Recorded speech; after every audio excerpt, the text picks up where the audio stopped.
Good morning, everybody, and welcome to Survey of Northwest Birds. I'm Bret Michalski. For those of you who don't know me, I've looked over the roster and I see that a good number of you are folks I've had before, but there are some new folks on there. I'm the resident wildlife guy in the Forest Resources Program, and I'm going to be the instructor for this course for spring term 2020. I want to let you know some things in this first video, just kind of course organization stuff, first assignment, things to get you going. I recognize this is a interesting time for all of us. I've never taught online before, and I certainly never in a million years would have believed that I was going to deliver Survey of Northwest Birds as an online course. It is a topic that is very, very well suited to the field and not very well suited to an online format. Not to say that it can't be done and not to say that you're not going to have fun. So we're going to do some things to get you to meet the outcomes of this course, and you are going to get out in the field and you are going to learn some birds. It's definitely going to be different than it would have been had we all been able to meet live, but I think it's going to be good. We're going to use an asynchronous format, which means I'm going to post stuff, I'm going to post videos, use a mixture of videos that I make and videos that are available on YouTube, so that we don't meet at a specific time every week. However, I do hope that later in the term I'll be able to set up some Zoom sessions or some other format of us all getting together so that we can do some discussions. We have lecture material going to be delivered largely by PowerPoints that I already have that I'm trying to modify. Now, I wanted to let you know where I am with development.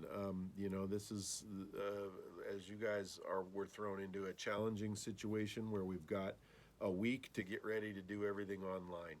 And so I'm still buffing up PowerPoints, trying to reconfigure assignments, use Blackboard as a testing mechanism, which I have never done because I don't particularly care for it. But we're going to get all that figured out. As far as today, you're going to have access to the syllabus / course pack. The syllabus is embedded within the course pack. It's a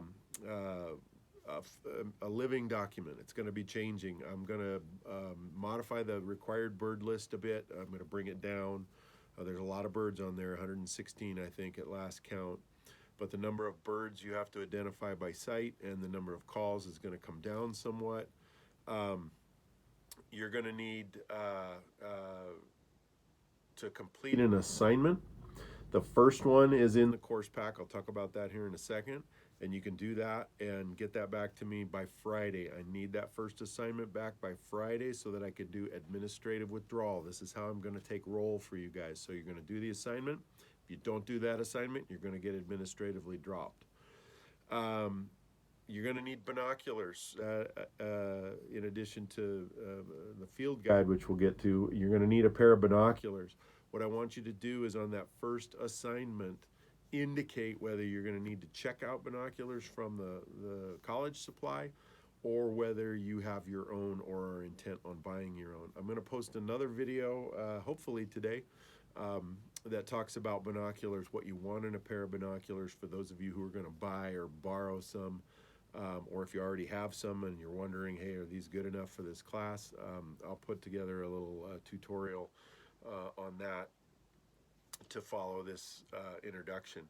The book that we have as required is Peterson's Field Guide to the Birds of Western North America.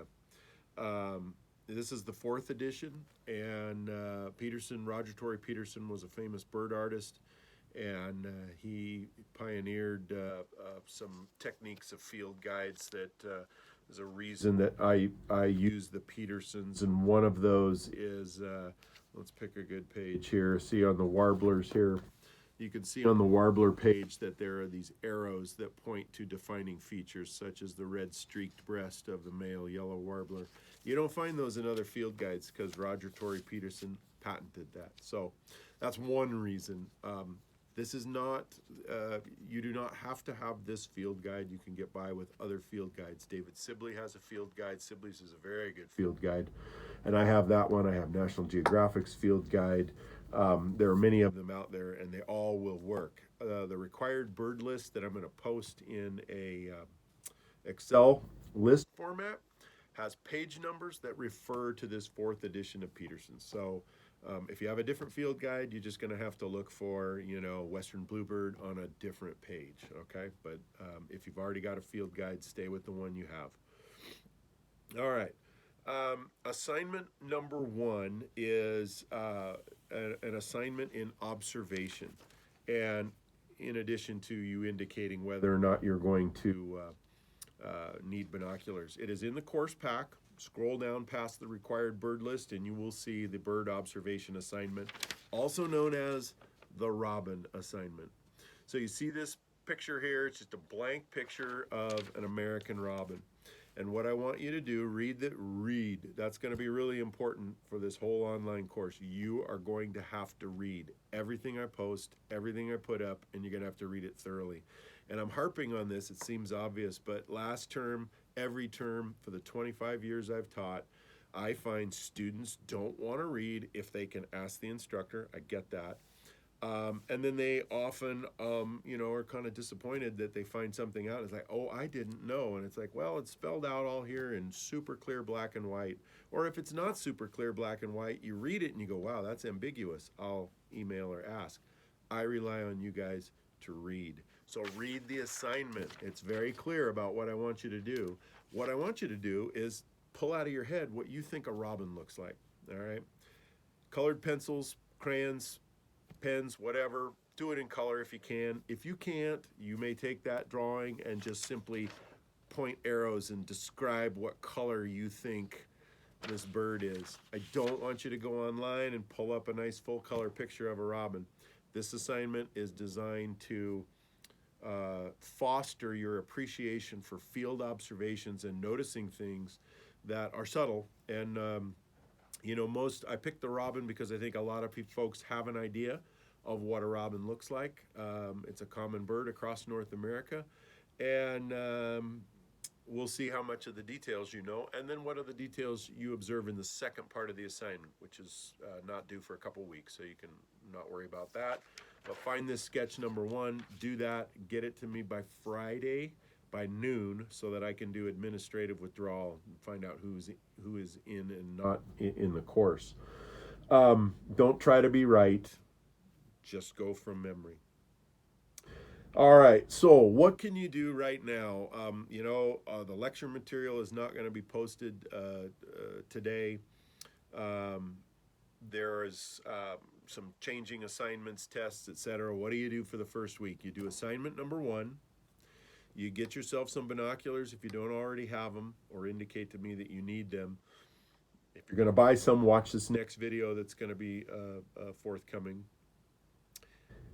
Get a bird feeder. It talks a little bit about that in your term birding assignment, but if you want to put a bird feeder up at your house, I think that's a great way to begin to get birds to sit still for you so that you can take a look at them and try and identify them. Not sit still, but come to one location. You get what I mean. And go birding. That's going to be really important in this course. I am going to expect you to get yourself in the field. I've required a minimum of 3 hours a week of outdoor birding, and you're going to comply with all the, orders and safety, and take care of yourself and take care of others, and not put yourself or others at jeopardy. But I think we can do that pretty well and pretty responsibly because we're going to be going out to outdoor locations, and some of them are going to be places that people want to congregate, and I'm going to leave it up to you to decide where you feel safe about going. But many of these locations can be quiet areas out in the woods where there really aren't any folks, and social distancing is pretty darn easy to maintain. All right, so get out there, go birding, email me with any questions or concerns you have. Get that assignment number one done, and let's have some fun and learn about some birds. All right, talk to you guys soon.